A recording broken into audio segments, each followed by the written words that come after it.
हम सारे दुश्मनों के निशाने पे बैठे हुए हैं। आज सारी इस्लाम दुश्मन ताकत मुत्तहिद हो गई और सबका एक ही मिशन है, मुसलमानों को मिटाया जाए, इस्लाम खत्म किया जाए। मैं कसम खा के कह सकता हूं, सुबह कयामत तक न मुसलमान मिट सकता है और ना ही इस्लाम मिट सकता है। इसलिए कि इस इस्लाम की बुनियाद इस उम्मत को मेरे नबी ने बनाया है और इस दीन की हिफाजत मेरा खुदा कर रहा है।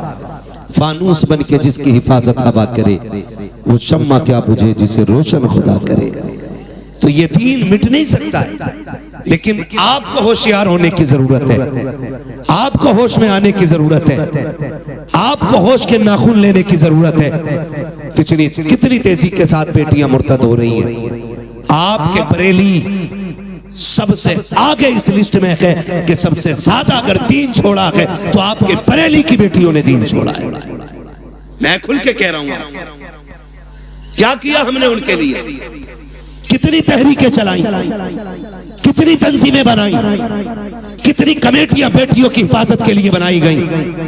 मुझे बताया जाए, बस जितनी देर खबर आती है बेटी फलां की भाग गई, उतनी देर गुस्सा आता है, उतनी देर प्लानिंग होती है।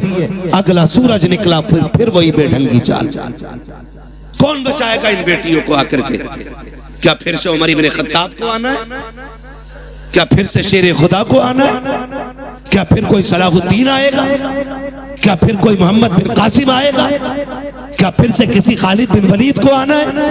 नहीं, जिनको आना था आ चुके। अब या तो तुझे खालिद बिन वलीद बनना है या मुझे खालिद बिन वलीद बनना है। ये बात कान खोल के सुन लीजिए। मुझे नारों की जरूरत नहीं, तुम्हारी वाह की जरूरत नहीं। मेरा उसूल है, मैं आईना को दिखाऊंगा दाग चेहरे के, जिसे खराब लगे सामने से हट जाए। हमें फैसले करने पड़ेंगे, हमें जजमेंट लेना पड़ेगा, यहाँ बैठ करके ये इत्तेफाक राय करना पड़ेगा कि बेटियों को बचाना कैसे। किसी की एक गई, एक के जाने से कोई फर्क नहीं पड़ता है। लाखों भी चली जाएं तो इस्लाम को फर्क नहीं पड़ता है, इसलिए कि इस्लाम शान वाला था, शान वाला है और शान वाला। तकलीफ कब होती है? जब वो किसी गैर के बिस्तर पे बैठ के कहती है मैं अब्दुर्रहमान की बेटी हूं, मेरा नाम फातिमा है, तब दिल धड़कना छोड़ देता है। तब जी में आता है ये नाम लेने से पहले इसकी जबान कट क्यों नहीं गई। हमें सोचना पड़ेगा हम कर क्या रहे हैं। आबादी कम है हमारी, तादाद कम है हमारी, मुझे बताओ पैसा कम है हमारे पास। हमारे पास जितना पैसा आया हमने या तो प्लॉट खरीदे या होटल बनाए या हमने बिजनेस आगे बढ़ाया, लेकिन कौम के फ्यूचर के बारे में किसी ने नहीं सोचा। मुखालफत नहीं करता मोहम्मद रजा भाई, हर बस्ती में कई कई मदरसे हैं, होने चाहिए, हर इलाके में खानका है, होनी चाहिए। लेकिन मुझे पता तो सही, जिस इलाके में कई मदरसे हैं, खानकाहे हैं, मज़ारात हैं, उन इलाकों में इस्लाम की शहजादियों की तालीम हासिल करने के लिए एक अच्छा इदारा क्यों नहीं है, अच्छे स्कूल क्यों नहीं है। हम तो कहते हैं बेटियों को IAS बनाएंगे, बनाओ तुम्हारी मर्जी है, IPS बनाओ तुम्हारी मर्जी है, MBBS बनाओ तुम्हारी मर्जी है, लेकिन तालीम के नाम पे ये जो नंगा नाच हो रहा है इसे रोकना पड़ेगा, इसे रोकना पड़ेगा। ये रुकेगा कैसे? खुदा की कसम, जिस तरह तुमने मदरसों के लिए चंदे किए हैं, मज़ारों के लिए चंदे किए हैं, इसी तरह कौम की बेटियों के लिए, स्कूलों के लिए चंदे करो और ऐसे स्कूल बनाओ जिसमें पढ़ने वाली भी बेटी हो, पढ़ाने वाली भी बेटी। ये कौन बनाएगा? ये कौन बनाएगा? क्या कोई आएगा? और नहीं, मैं सच कहता हूं, 3 चीजों से बेटियां हमारे हाथ से गई। नंबर 1 ऑनलाइन पढ़ाई, इसने बेटियां छीन ली। नंबर 2 ट्यूशन, इसने बेटी छीन ली। नंबर 3 शादियों के बढ़ते खर्चे, इन्होंने बेटियां छीन ली। और ये कितनी कसरत से हमारे बीच में, ये खुद फैसला करें हम लोग। जब तक ऑनलाइन पढ़ाई नहीं थी, किसी को रजाई में छुप के मोबाइल चलाने की इजाजत नहीं थी। जब से ऑनलाइन तालीम आई, बाप की मजबूरी बन गई। ऑनलाइन छोटे फोन पे नहीं हो सकती है, बड़े फोनों पे। और रह गई ट्यूशन के तमाशे, तो आप सोशल मीडिया पे सर्च करें हमारी बेटियों का किस तरह इस्तेमाल हो रहा है, किस तरह उन्हें छेड़ा जाता है। मैं आपकी बेटी पे एतराज नहीं कर सकता, मैं कहता हूं आपकी बेटी शरीफ होगी, लेकिन जहां जाके बैठ रही है वहां तो सारे शरीफ नहीं है, वहां तो सारे शरीफ नहीं है। और इस तरह मिजाज बनाया गया, दो लड़कों के बीच में एक लड़की बैठाई जाती है और अब्बा कह रहा शुक्र है बेटी IAS हो रही है, बेटी IPS हो रही है। मैंने पहले कहा मैं तालीम का मुखालिफ नहीं, तरीक़े तालीम का मुखालिफ हूं। जिस तरीके से बेटियां पढ़ाई जा रही हैं, हम अपनी कौम को एक स्कूल न दे सके, एक कॉलेज न दे सके जिसमें पढ़ने वाली भी बेटी होती, पढ़ाने वाली भी बेटी होती। आए दिन तमाशे होते रहते हैं, कोई कहता मौलाना कुछ करो, क्या करना है, फला स्कूल के बाहर बच्चियों का नकाब उतरवा दिया गया, फला स्कूल के बाहर दुपट्टे उतरवा दिए गए। मैंने कहा मौलवी अकेला क्या करेगा, जब तक कौम जिम्मेदारी नहीं संभालेगी। एक मौलवी क्या क्या करेगा, जलसे भी संभाले, मदरसे भी संभाले, मस्जिदें भी संभाले, खानकाहें भी संभाले, महफिलें भी संभाले, इलाके भी संभाले, जिम्मेदारी स्कूलों की भी। मौलवियों के सर डालना चाहते हो, निकलो कमाई के चक्कर से, थोड़ा सा आगे बढ़ के ऐसे स्कूल बना दो ताकि किसी की जरूरत ना हो, कोई तेरी बेटी का नकाब उतार सके, कोई उसके सर से दुपट्टा उतार सके। उससे कह दो बेटी भी हमारी है, स्कूल भी हमारा है, तालीम जो भी होगी कनीज़े फातिमा ज़हरा बना के बेटी पढ़ाई जाए। इस तरह बेटियां पढ़ाओ, वरना वो दिन दूर नहीं है, तेरी मेरी बेटियां तेरे मेरे घर से निकल जाएंगी और रोने के सिवा कुछ नहीं होगा। और ये बेटियां जो हाथों से निकल गई, इसकी सबसे बड़ी वजह है बाप और भाइयों का नशेड़ी और शराबी होना। सुन लो कान खोल करके, मुझे मतलब नहीं है दोबारा बुलाया जाए या ना बुलाया जाए, ये सबसे बड़ी वजह है। जब बाप या भाई शराब के नशे में धुत पड़ा रहेगा तो घरों की रखवाली कौन करेगा। हम कहां गिर गए, पार्टी के नाम पे शराब, दोस्तों की दावत के नाम पे शराब, बिजनेस में फायदा हो गया उसके नाम पे शराब। अब तो शादियों में शराब चलने लगी। किसकी नजर लगी इस कौम मुस्लिम को, मैं पूछना चाहता हूं। किसकी नजर खा गई कि हमारी कौम तबाही की तरफ जा रही है। हुआ क्या है हमें, खुदारा संभालो अपनी नस्लों को, वरना मुसलमान कहते हुए गैरत आएगी। डॉक्टर इकबाल ने बहुत पहले कहा था, यूं तो सैयद भी हो, मिर्जा भी हो, अफगान भी हो, तुम सभी कुछ हो, बताओ कि मुसलमान भी हो। आज कौन सा झगड़ा नहीं है, कोई कह रहा मैं पठान हूं, कोई कह रहा मैं अंसारी हूं, कोई कह रहा मैं शेख हूं। यही झगड़े रह गए थे, कोई दूसरा काम नहीं बचाता।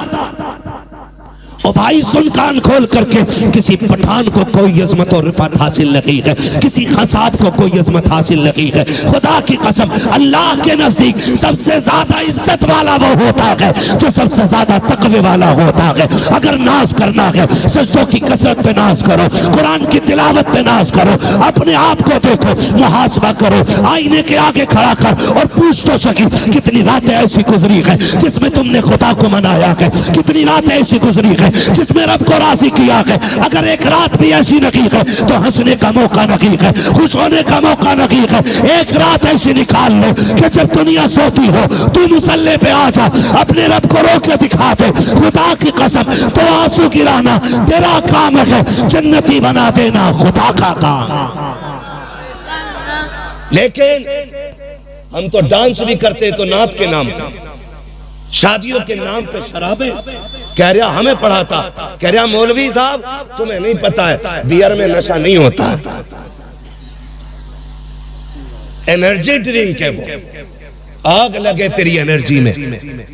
अगर ताकत लेनी है तो वो खजूर खा जो हुजूर के मदीने से आई हो। हाँ, इससे ज्यादा ताकत शराब। इन्होंने हमारी कौम का बेड़ा गर्क कर दिया। नौजवान अक्सर इधर जा रहे, खुदारा निकले इन चीजों से। शराब मेरे नबी ने हराम कही तो हराम है, मानते हो कि नहीं? शराब शराब इतनी जोर से कहो कि जो पीते हो उन तक आवाज पहुंचे, शराब शराब। और जिस चीज को मेरे नबी ने ठुकरा दिया, कोई माई का लाल उसे हमारे होठों तक नहीं ला सकता है। हाँ, हुजूर के गुलाम हम आज जबान कह रहा बियरी तो है, मार दी एक दो गिलास बेड़ा गर्क हो जाएगा, कोई मसला नहीं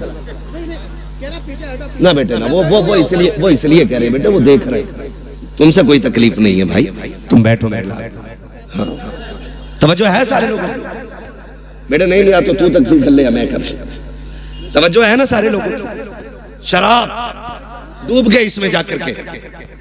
याद रखिएगा, शराब पीने वाला ना अच्छा शोहर हो सकता है, ना अच्छा बाप हो सकता है, ना अच्छा भाई हो सकता है, ना अच्छा बेटा हो सकता है। और याद रखिएगा, मुआशरे की एक बीमारी का नाम शराबी है। इतनी बुरी चीज, जो शराब पीता है उसके घर की इज्जत महफूज नहीं रहती, उसके घर की बहन बेटियां बाहया नहीं होती। अगर किसी को घर की इज्जत को आग लगाना हो तो शौक से शराब पिए जाके। आखिरत का अजाब अलग बात है, मैं दुनिया के अजाब बता रहा हूं। तो कभी भी शराब के करीब नहीं जाएंगे इंशाअल्लाह, शराब के करीब नहीं जाएंगे इंशाअल्लाह। पार्टी के नाम पे मेरे भाई शराब आई, उसके अलावा एक बीमारी और, शादी में शराब आ गई। अब एक तमाशा और चल गया, हल्दीराम। नमकीन की बात नहीं कर रहा हूं मैं, हल्दी ये चल गई है ना रसम। आए दिन फेसबुक पीला पीला दिखता है। अब हल्दी डे, हैप्पी हल्दी है। इतनी धुन से तो शबे बारात का एहतमाम नहीं करते जितनी धुन से हल्दी का कर रहा है। यूं तो सैयद भी हो, मिर्जा भी हो, अफगान भी हो, तुम सभी कुछ हो, बताओ कि मुसलमान भी हो। क्यों लगती है हल्दी भाई? गोरा होने के लिए भैंस को 4 दिन हल्दी में डुबा के रख, काली की काली रहेगी, वो गोरी। तूने हल्दी क्यों लगाई? हाँ इमाम साहब ये बात बोल देना, इनका हिसाब करो, मेरे लल्ला की शादी से जल गए। क्यों इन पे लल्ला नहीं है? ये कंडीशन होती है। असल में बात क्या है ना, लोग उन्हें धुन से सुनते हैं जिन्हें पैसा देना पड़ता है। जो महीने के 10,000 लेता तो उसकी बात भी नहीं सुनते। ये भी कड़वी सच्चाई है। कभी ये सोच रहे हो कि अपनी जमात के खिलाफ ना, मैं जानता हूं। तो ये कंडीशन हल्दी की, हल्दी इसलिए लगती है ना कि गोरा हो जाए। गारंटी है मेरी जात, जिसकी शादी हो ना उसे 4 दिन हल्दी ना लगा, 10 दिन एतकाफ की नियत करा के मस्जिद में बैठा दे, कुरान और तस्बीह दे दो और उससे कह तुझे दुनिया की बात नहीं करनी। अल्लाह की इज्जत की कसम खा के कहता हूं, अगर 10 दिन में चेहरे पे निखार ना आ जाए तो नाम बदल देना। जो चीज थी हमारे पास वो खत्म हो गई। हल्दी अकेला एक की शादी थी तो 4 पीले बने घूम रहे, सारे मेंढक लग रहे है ना। 4 लड़कों ने पहने। कहा ये कौन है? कहा मेरा कजिन है। ये कौन है? फ्रेंड है। ये कौन है? फला से। ये कौन है? फला।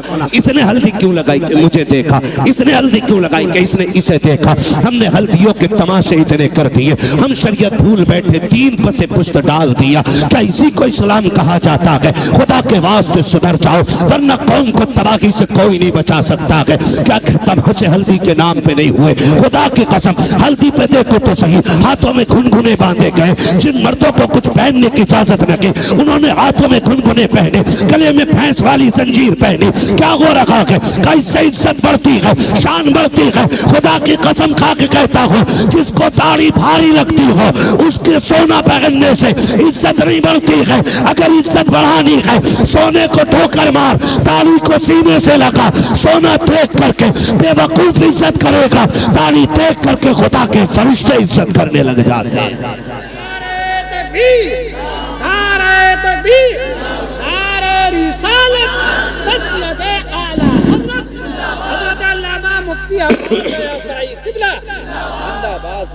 समझ रहे मेरी बात?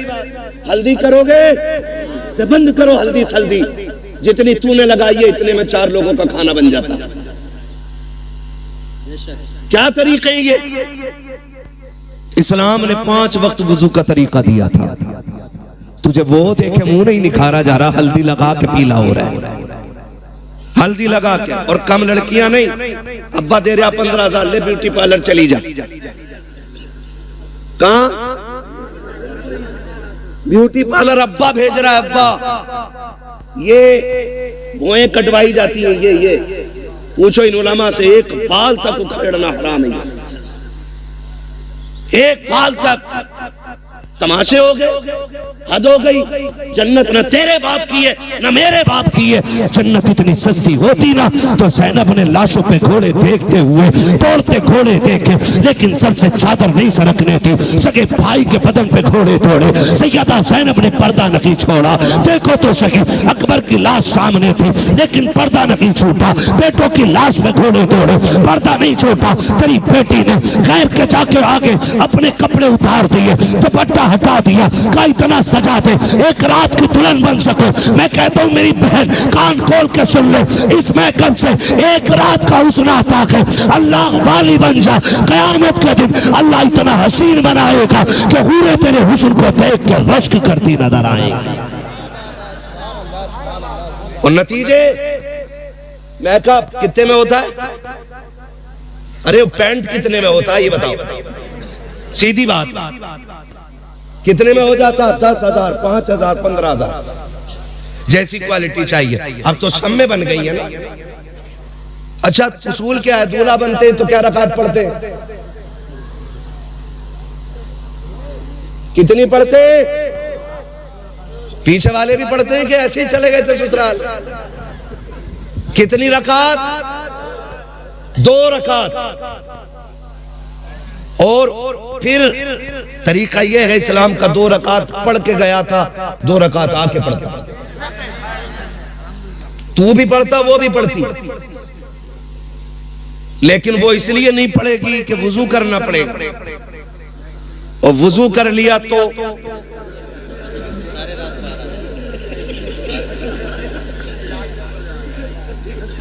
मसला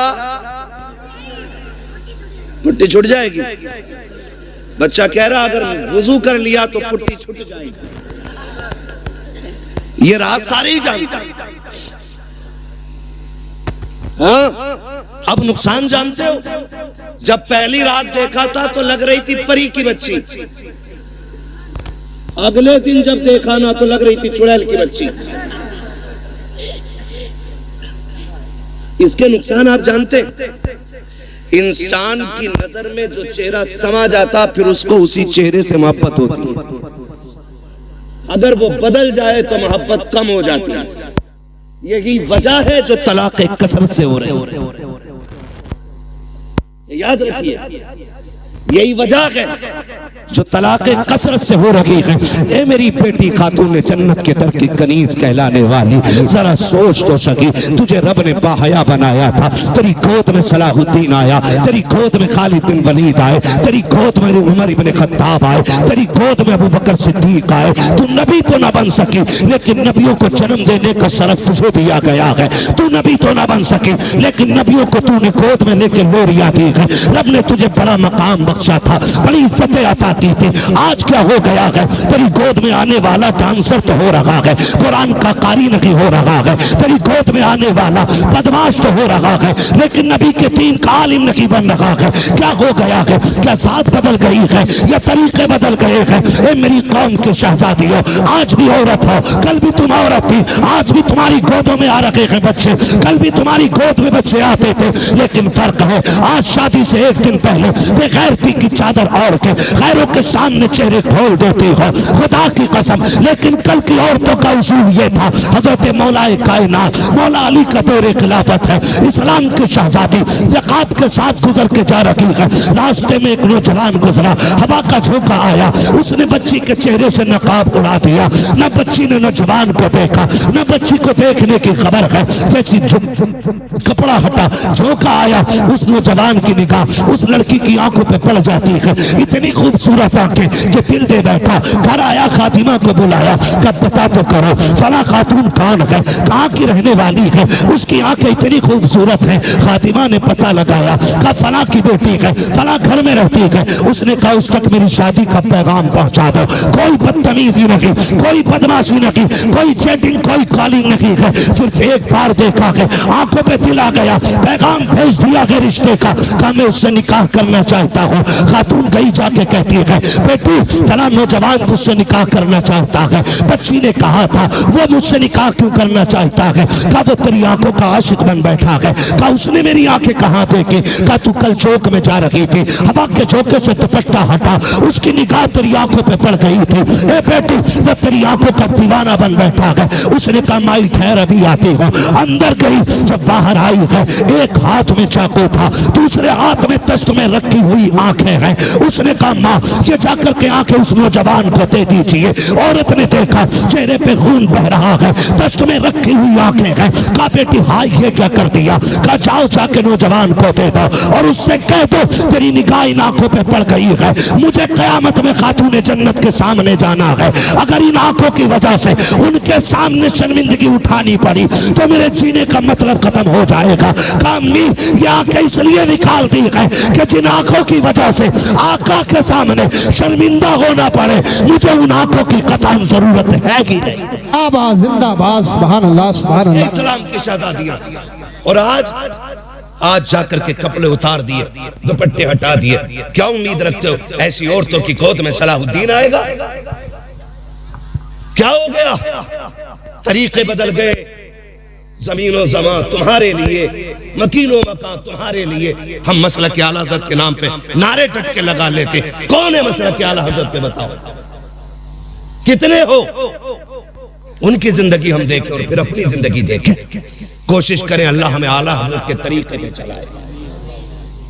हाँ, समझने की भी जरूरत है और पढ़ने की भी जरूरत है। माफ कीजिएगा कुछ लोग मिजाज बनाए बैठे, जन्नत तो मिल ही रही है। इमाम गजाली जैसा सूफी जिसकी आज तहरीर पढ़ो तो लगता है दिल सीना चीर के बाहर आ जाएगा। मुकाशिफतुल कुलूब पढ़ने बैठ जाओ तो रोंगटा रोंगटा खड़ा होता है। जिसकी तहरीर में इतना असर है उसकी जात में कितना असर होगा। लेकिन जानते उन्होंने क्या कहा था? कहते एक फिक्र चैन से सोने नहीं देती। कौन सी फिक्र? कहा कि ये डर लगा रहता है पता नहीं ईमान पे मौत आएगी कि नहीं। है कोई जिम्मेदारी, है कोई गारंटी? इमाम गजाली जैसी शख्सियत कहती है कि डर लगता है पता नहीं ईमान पे मौत आएगी कि नहीं आएगी। कहते हैं काश कोई ये खुशखबरी दे दे कि जहन्नम में जिसे सबसे आखिर में निकाला जाएगा और निकाल के जन्नत में डाला जाएगा गजाली वो तू होगा। कहते हैं खुदा की कसम हंसते हंसते जिंदगी गुजार गई। ना हम गजाली हैं, ना हम सूफी हैं, सही से पक्के मुसलमान भी हम नहीं हैं।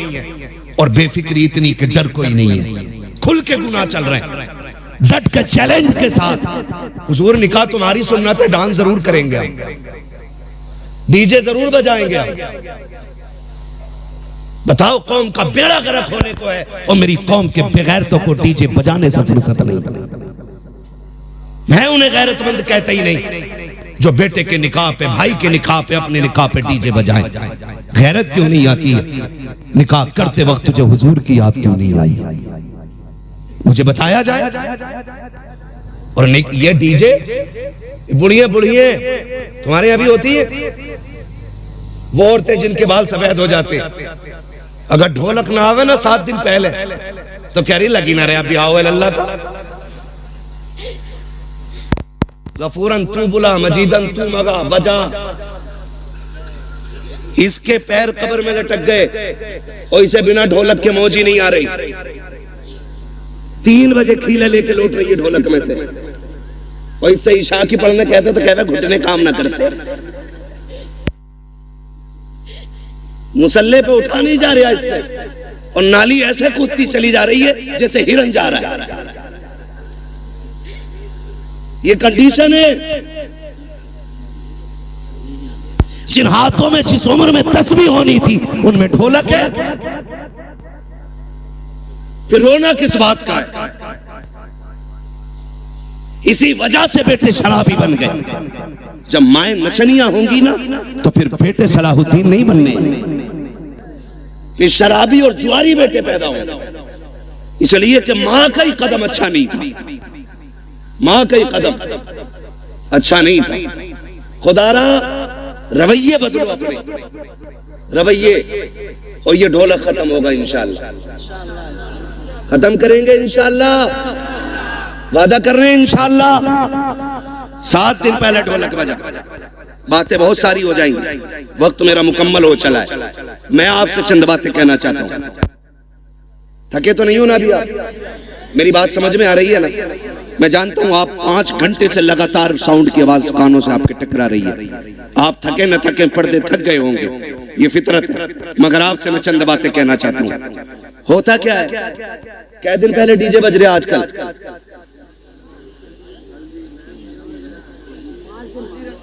5 दिन तो चल ही रहे हैं, क्योंकि पंजतन के मानने वाले जो हैं पहले। अच्छा, डीजे की कोई तखसीस है कि बेटे में बजेगा या बेटी में? अब तो हो रहा है कि नहीं? कोई ऐसा भाई है जिसे बहन प्यारी ना हो? सबको बहन प्यारी है ना? बोले इतनी कमजोरी से नहीं, ताकि मैं बात भी पूरी ना कर सकूं। बहन सबको प्यारी है ना? सबको प्यारी है बहन। आपने देखा भी होगा जब बेटियां रुखसत होती हैं ना तो बाप मैयत पे इतना दर्द से नहीं रोता जितना बेटी की रुखसती पे बाप रोया करता है। वो भाई जो पूरी जिंदगी लड़ते रहे, आज जब बहन जा रही है ना तो कभी दीवार से लग के रो रहा है, कभी तन्हाई में जाके रो रहा है। क्यों? क्योंकि बहन की जुदाई का गम है। और आज नतीजा क्या है? 5 दिन पहले डीजे बज रहा है। पहले के उसूल ये थे, पहले इल्म कम था अमल ज्यादा था। आज इल्म ज्यादा है अमल कम हो गया। पहले लोग जाहिल जरूर थे, लेकिन जब बेटियों की रुखसत की बारी आती थी बाप 3 दिन से खाना कम कर देता था, भाई की भूख भाग जाती थी, लोग मना के खिलाते थे, यार खाता क्यों नहीं है? बाप बेटी का चेहरा देख के रोया करता था, मेरे जिगर का टुकड़ा जाने वाला है, इसके बगैर घर में कैसा लगेगा? भाई चुप चुप के रोया करता था, बहन चली जाएगी कैसे ख्याल रहेगा घर में, इसके बगैर कैसे रुका जाएगा? ये ख्याल रुलाया करता था। बाप भाई 3 दिन पहले रोया करते थे। आज हैरत की बात यह है 3 दिन पहले डीजे बजना शुरू हो जाता है। ऐसा लगता है बहन को रुखसत नहीं कर रहा है, घर की भला टाल रहा है, आई हुई मुसीबत घर से निकाल रहा है। और तुम्हें खुदा का वास्ता, तुम क्या जानो जब बेटियां रुखसत होती हैं? जाओ किसी बाप से जाके पूछना तू बेटी की रुखसती पे इतना क्यों रोया है? इतना तो बेटे के जनाजे पे भी नहीं रोया था। तो बाप हाथ जोड़ के कहेगा मेरी बेटी 18 साल मेरे आंगन में रखी, 22 साल मेरे दरवाजे पे रखी। मौलाना इतना जानता हूँ मैं गरीब जरूर था लेकिन गलीज नहीं था। मैंने बेटी को चटनी से खिलाई लेकिन गैर के आगे हाथ फैलाने नहीं दिया। मैंने बेटी को सूखी रोटियां खिलाई लेकिन किसी के आगे रुसवा होने नहीं दिया। आज रोना इस बात पे आ रहा है बेटी पराए घर जा रही है, देखने में तो अमीर है, देखने में तो पैसे वाले हैं, एक ख्याल रुला रहा है खुदा जाने बेटी को आज के बाद इज्जत से टुकड़े मिलेंगे या गाली पहले मिलेगी रोटी बाद में मिलेगी।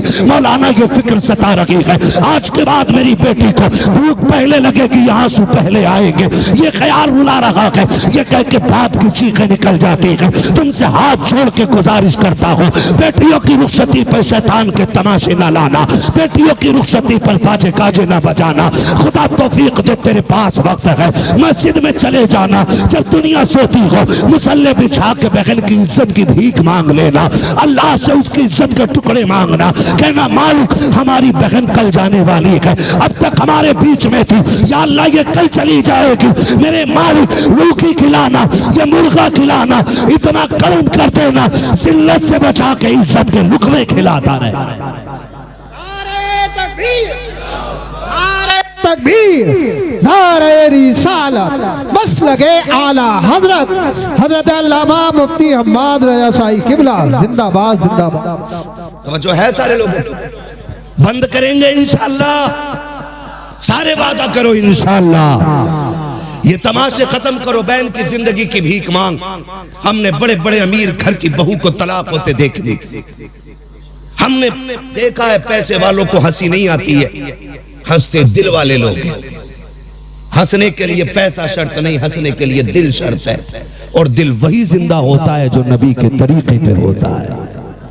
हर दिल जिंदा, बोले हर दिल जिंदा नहीं होता है। खुदारा भीख मांग बेटी की जिंदगी की, कह रब से अल्लाह मेरी बहन को इज्जत देना, वरना जानते हो एक बात, कई बार ना हमारे गलत फैसले बेटियों की जिंदगी को तबाह कर देते, लेकिन बेटियां, खुदा इन बेटियों को सलामत रखे। महबूब के सदके में बड़ी दौलत मिल गई, जितना भी सितम हो जाए कभी ससुराल के ताने बाप को आके नहीं बताती, और हम इसी खुशफहमी में रहते हैं हमारी बहन तो अच्छी रह रही है, हमारी बेटी तो सुख में रह रही है। ना उसके दिल में झांक के देख कितने जख्म बने हुए हैं। रिश्ते किया करो ना तो पैसे वाला देख के नहीं, दीन वाला देख के रिश्ते किया करो। कैसा दीन वाला? बहन की रुखसती थी 3 दिन बाद और तमाशे चलते रहे, भाई नाचता रहा, बाप कहता रहा यार लड़के ही तो हैं, इनके भी तो दिल हैं। 3 दिन तक तमाशे होते रहे, लेकिन जब रुखसती की बारी आई ना, जहेज सजाया गया, चंद बुढ़ियां जो ढोलक में सबसे आगे थी आगे बढ़ी, उन्होंने कहा पगलियो, बेड भी लगा दिया, प्लेटें भी लगा दी, कुरान किधर है? आज कुरान याद आ रहा है। कहा क्यों? कहा अलमारी पे सबसे ऊपर कुरान रखा जाए। जब उस दिन कुरान को सबसे ऊपर रखा जाता है, कुरान चीख के कहता जालिमो, जब 3 दिन से गाने बज रहे थे तब तुम्हें मेरी याद नहीं आई थी? आज जहेज के लिए रह गया था मैं, सिर्फ सजावट के लिए बचा था मैं। क्या तुम्हें मेरा ख्याल उस वक्त नहीं आया जब 3 बजे तक तुम बेटी की रुखसती पे गाने बजाते रहे? है कोई जवाब कुरान के इन सवालों का? है कोई जवाब? कोई जवाब नहीं होगा। और याद रखो, जब कुरान शफाअत कराने का हक रखता है ना, तो शिकायत करने का भी हक रखता है। ये याद रखना मेरी बात। शायद इतनी कड़वी तुम्हें कोई कह के ना जाए, किसी के मुरीद टूट जाएंगे, किसी के खलीफा छूट जाएंगे, मुझे कोई फर्क नहीं पड़ता, मेरी ड्यूटी अल्लाह ने यही लगाई है। कुरान अगर शफाअत करने का हक रखता है तो कुरान शिकायत करने का भी हक रखता है। तुमने सिर्फ जहेज के लिए कुरान रखा, फिर जब बेटी रुखसत होने लगी कौन सा तमाशा ना हुआ है? पहली बात तो जब बारात आई तो दूल्हा की गाड़ी वहां तो रुकती नहीं जहां बैठना है। कहां? ससुराल के दरवाजे पे। क्यों?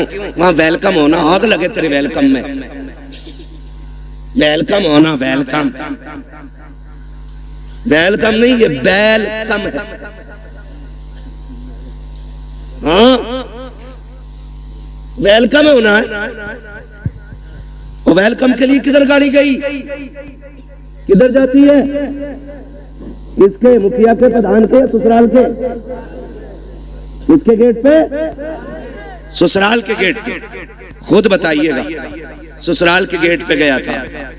इस्तकबाल किसे करना चाहिए था? मर्दों को करना चाहिए था। किसको करना चाहिए था?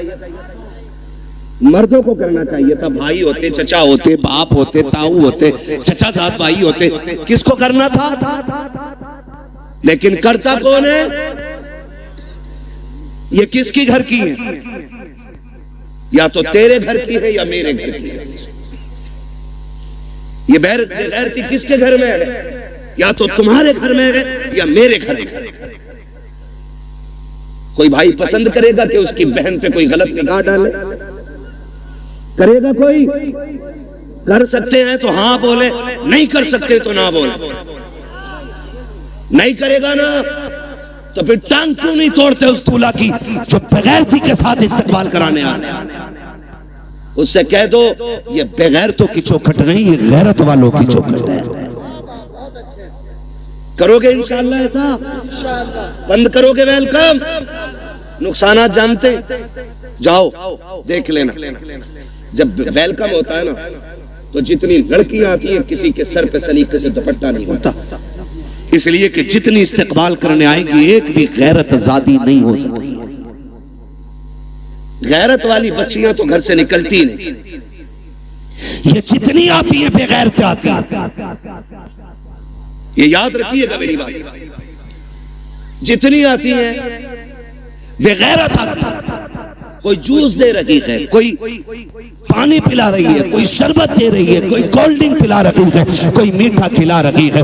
मैं पूछना चाहता हूँ, ए इस्लाम की शहजादी, तुझे रब ने हया का जेवर पहनाया था, गैरतों की चादरें उड़ाई गई थी, तू तो कनीज़ फातिमा ज़हरा बनाई गई थी। बता तो सही तेरा क्या बनेगा? आज जब बेटियां आती हैं वेलकम के लिए, भाई भी बेगैरती की चादर ओढ़ लेता है। आप बाप की आंखों में भी गैरत का पानी नहीं है, कोई रोकने वाला नहीं है, सारे पीछे हट जाते हैं। जितने दूल्हा के साथ जाते हैं वेलकम के लिए वो छटे हुए कौम के गुंडे और आवारा होते हैं। जितनी बच्चियां सामने से आती हैं वो सब की सब बदचलन और बेगैरत होती है। अब मुझे पता तो सही, हमारा इस्लाम तो ये कहता है जहाँ पे एक अजनबी औरत अजनबी मर्द हो वहाँ तीसरा शैतान होता है। जहाँ दोनों तरफ बेगैरत हो, बता वहाँ कौम का नतीजा क्या होगा? मैं आपसे पूछना चाहता हूँ, जब बेगैरती के साथ ये नतीजे निकलते हैं तो बताओ कौम को किन मुश्किलों का सामना करना पड़ेगा। 4 दिन के बाद जब बेटियां बाप का मुंह काला करके जाती हैं तब मौलवी के पास दुआ के लिए जाते हो,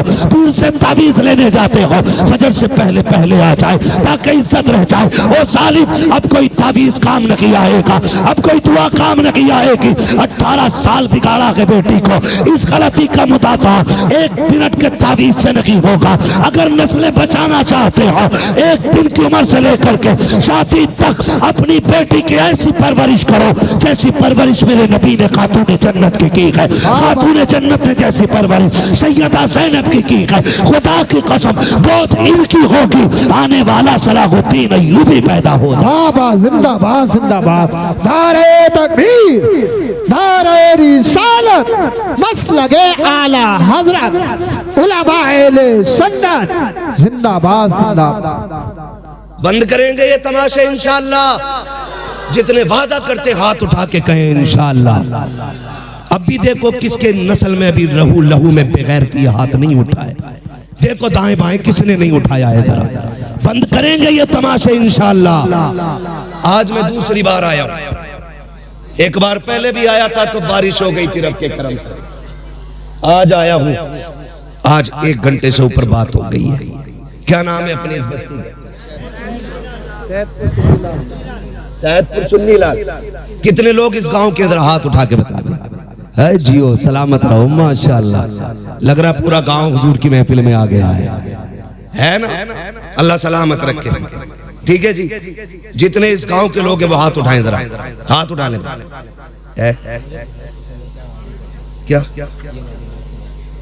भाई बेटे, फरमाइश कई सारी है मेरे लाल, और भी लोगों की फरमाइश है। देखो जलसा, मैं जानता हूँ मुझे नंबर बहुत देर में मिला है, लेकिन मैं चाहता हूँ अगर देखो अगर काम ना हुआ तो फिर ये आपका 2-2.5 लाख खर्च करने से कोई नतीजा नहीं है। ये सुन लीजिएगा। हाथ उठाएं जो इस बस्ती के लोग हैं, उठाए जरा। या रसूल अल्लाह, देखें गुलामों ने हाथ उठाए हैं। या अल्लाह, जितने इस महफिल में आए हैं आज की रात के सदके सबको महबूब का सच्चा गुलाम बना दे। हाथ अभी ऊपर ही रखने ना, ऊपर ही, नीचे नहीं करने भी हाथ अभी नीचे नहीं करने। अल्लाह खातून जन्नत का सदका अता करे, हमारी बहन बेटियों को कनीज़ फातिमा ज़हरा बना दे। वादा करो आज के बाद इस बस्ती में डीजे नहीं बजेगा इंशाअल्लाह। वादा करें सारे लोग, डीजे वादा करें, डीजे। देखो बोल कौन नहीं रहा है, डीजे नहीं बजेगा। गैर शरीक कोई भी रस्म अदा नहीं होगी। शराब से बचेंगे इंशाअल्लाह, वादा करें इंशाअल्लाह। जो डीजे बजाएगा उसका बाइकाट करेंगे इंशाअल्लाह। हाथ अब नीचे कर लीजिए। हुजूर की महफिल में वादा हो गया। इमाम लोग हैं, कितने इमाम हैं? 3 इमाम हैं, 2 हैं अभी। मैं इन 2 से अर्ज करूंगा और तीसरे तक मेरा पैगाम पहुंचा देना। खुदा के वास्ते आप मसलक आला हज़रत वाले लोग हैं, आप भी अहद कर लें जिस बारात में डीजे आएगा ना उसमें निकाह पढ़ाएंगे ना उसमें खाना खाएंगे। ये उलमा की भी जिम्मेदारी है। और इंशाअल्लाह मुझे उम्मीद है ये ताजुल शरिया वाले लोग हैं, ये आला हज़रत वाले लोग हाथ उठ गए हैं तो वादा पूरा किया जाएगा इंशाअल्लाह। इंशाअल्लाह ढोल बंद होगा, गाने बंद होंगे। और अगर करना ही है ना, बस आखिरी बात सुन ले जरा, कहते हैं या रसूल अल्लाह, शादी पे कार्ड छपते हैं, दावतें होती हैं, जाती है ना, सबके नाम होते हैं। क्या हमारे कार्ड में हुजूर का नाम भी होता है? खाला के नाम का कार्ड है, फूफा के नाम का कार्ड है, मामू के नाम का कार्ड है। किसी कार्ड पे हुजूर का नाम भी लिखा है कि नहीं? आप कहेंगे कैसे हुजूर को कार्ड जाएगा कैसे? एक सीधी सी बात है। खाला को कार्ड इसलिए दिया कि वो आए, खालू को कार्ड इसलिए दिया वो आए, फूफा को कार्ड इसलिए दिया वो आए, सारे रिश्तेदारों को इसलिए कार्ड दिया गया था कि वो आए। एक कार्ड मदीने भी भेज दिया करो। आप कहेंगे कैसे? वो कार्ड सीधा सा है, निकाह तेरा हो महफिल हुजूर की सजा लिया करो। महफिल हुजूर की हो, सुना है आप हर आशिक के घर तशरीफ लाते हैं। मेरे घर में भी हो जाए चरागा, चरागा हुजूर को बुलाने का बस यही एक कार्ड है। दूल्हा तेरा बेटा बने, सेहरा मदीने वाले का होना चाहिए। वो सरवरे किश्वरे रिसालत जो अर्श पर जलवागर हुए थे, नए निराले तरफ के शामा अरब के मेहमान के लिए थे। है ये सेहरा चलता हो और दूल्हा तेरा बेटा बना हो, फिर देख सिर्फ हुजूर नहीं आएंगे, रब करम करेगा तो फरिश्ते हुजूर के साथ आ जाएंगे। तो एक कार्ड हुजूर के लिए जाएगा इंशाअल्लाह। और जरूरी नहीं है मोहम्मद अली फैजी आए तब महफिल सजेगी, अहमद उल फत्ता आए तब महफिल सजेगी, हम्माद आएगा तब सजेगी।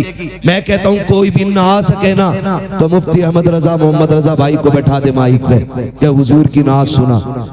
वो जब देखते हैं ना मुंह नहीं दिल देख के आया करते हैं।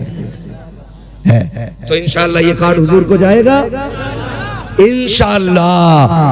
और जिस घर में डीजे बज जाता है उस घर में हुजूर को नाराज कर दिया जाता है। फिर कह रहा कौरमा कम पड़ गया मौलाना, मुफ्ती साहब ने फातिहा हल्की पड़ी थी,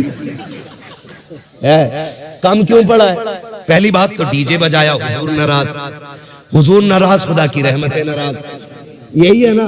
और जब रहमतें नाराज तो बरकतें नाराज, फिर बरकतें नाराज।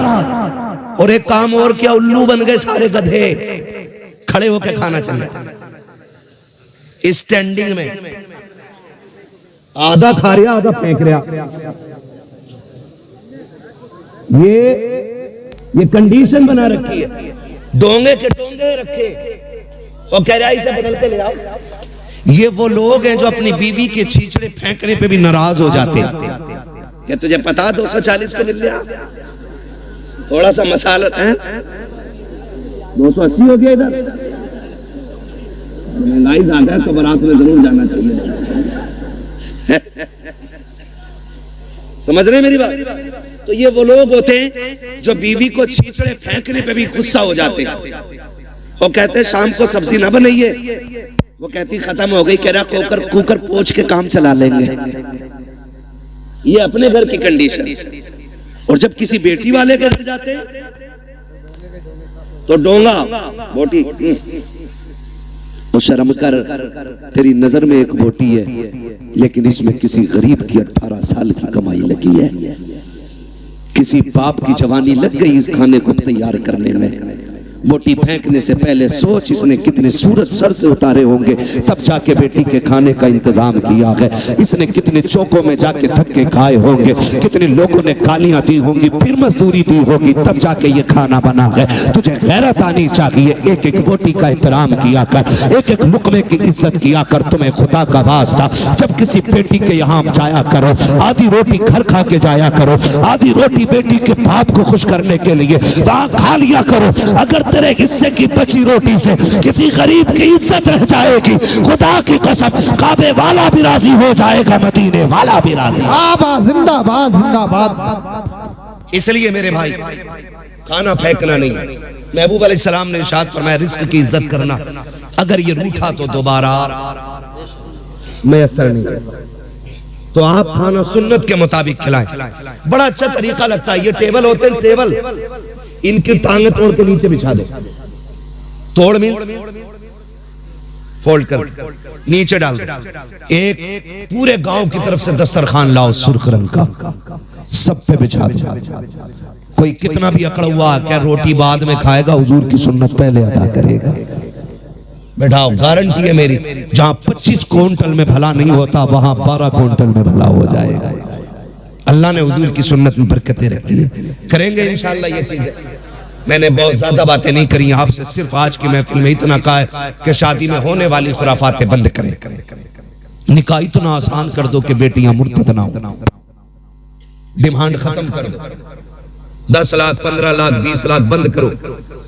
ठीक है, जो बेटी को अपनी खुशी से दे ले लो, जो ना दे प्रेशर नहीं करना है। और जन्नत में जाना चाहते हो, पता लग जाए ये ढोलक में गई थी, उससे निकाह करियो ही मत। और आपको एक मशवरा अपनी तरफ से दे जाऊं, करोगे उस पर भी अमल इंशाअल्लाह कर लो, काम बन जाएगा। बड़ी बात कहने लगा, बताऊं कैसे? डिमांड होती है इधर भी होती है। बारात से एक दिन पहले लिस्ट आ जाती है, चेक कर लो बेड कितना फिटा है, अलमारी कितनी बड़ी है, फ्रिज कितने लीटर का है, गाड़ी कौन सी है, सारा आ जाता है। बेटी वाला एक बेटी देने के लिए जान दांव पे लगा देता है, सिर्फ इसलिए कि बेटी सुख में रहे। जहेज मांगने वाले ये जो कुत्ते होते हैं ना भिखारी, जहेज इनका हक नहीं है, जहेज इनका हक फिर भी मांग रहे। मेहर तो बेटी का हक है। बेटी के बापों से गुजारिश है, जितने का जहेज बैठे ना उससे 1.5 गुना मेहर रख। क्या अगर तेरे बेटे की शादी में 12 लाख मेरा लगा है तो बेटी का मेहर 15 लाख रहेगा। मांग जो मांगेगा दिया जाएगा, लेकिन मेहर बेटी की मर्जी से रहेगा। और ये जो कहते हैं ऐसे निकलना यार, ऐसे निकलना जितनी हो जाते हैं लंडा गरीब फटीचर औकात तभी याद नहीं आई जब बेटी के पास बाप के पास लिस्ट आई है, जो तेरा हक भी नहीं था। शरीयत ने हक दिया है बेटी को, वो अपना में अगर 15 लाख रखे उसकी मर्जी, 20 लाख रखे उसकी मर्जी है, कोई जबरदस्ती नहीं कर सकता उसके साथ। जाओ ये काम शुरू कर दो, जितने का मेहर हो, जितने की बारात हो उतने का मेहर रख दो। खुदा की कसम ये कुत्ते भीख मांगना भूल जाएंगे। अगर ये कोई कहने नहीं मेहर तो फातिमी रखना है, तो क्या फिर जहेज भी फातिमी रहेगा। हाँ, पहले ही लड़के वाले ना कि ये औकात है हमारी, तो तुम भी साइकिल थमा दिया करो हाथ में। जब मेहर 10,786 लायक है तो साइकिल चलाने की औकात है। ये ले, इतने हराम खोर हो गए कुछ कि पूरे घर का नाप लड़की वालों से दिलवाते कि बेड अलमारी फर्नीचर यहीं बनवा दो हमारा। ऐसे लोगों से न बेटी लेनी चाहिए न बेटी देनी चाहिए। लेकिन चोंचले लड़की वालों को भी कम नहीं है। 3 दिल आला लटका लिया गले में बुद्धा के लड़के ने, तो पीछे लग गया कलोंडिया करूंगा इसके साथ। जबकि हाई स्कूल में फेल है, किसी काम का नहीं था तो मेडिकल पे बैठ गया। बुखार का टाइम निकल लिया, बुरा ना मानिएगा। बुखार का टाइम निकला, इसे इंजेक्शन लगाए, कई टेढ़े कर दिए। सारे डॉक्टर खराब नहीं होते। आप किसी को ना देखें, मैं आपकी तरफ देखने लगूं, हिसाब नहीं दे पाओगे। अभी खड़ा करके बिस्मिल्लाह सुन लो तो अभी दुआ कुनूत 90% को याद नहीं होगी, लेकिन बात समझने की कोशिश करें। क्यों किसी की दौलत देख के बेटी झोंक देते हो? अगर दामाद ढूंढना है ना, मस्जिद में जाके देख, जो 5 वक्त का नमाजी आंखें बंद करके बेटी दे दे। जो रब का हक अदा कर सकता है वो तेरी बेटी का भी हक अदा कर सकता है। जो रब का हक अदा नहीं कर सकता वो तेरी बेटी का भी हक अदा नहीं कर सकता। तो निकाह देखभाल के करेंगे इंशाल्लाह, रिश्ते देखभाल के करेंगे।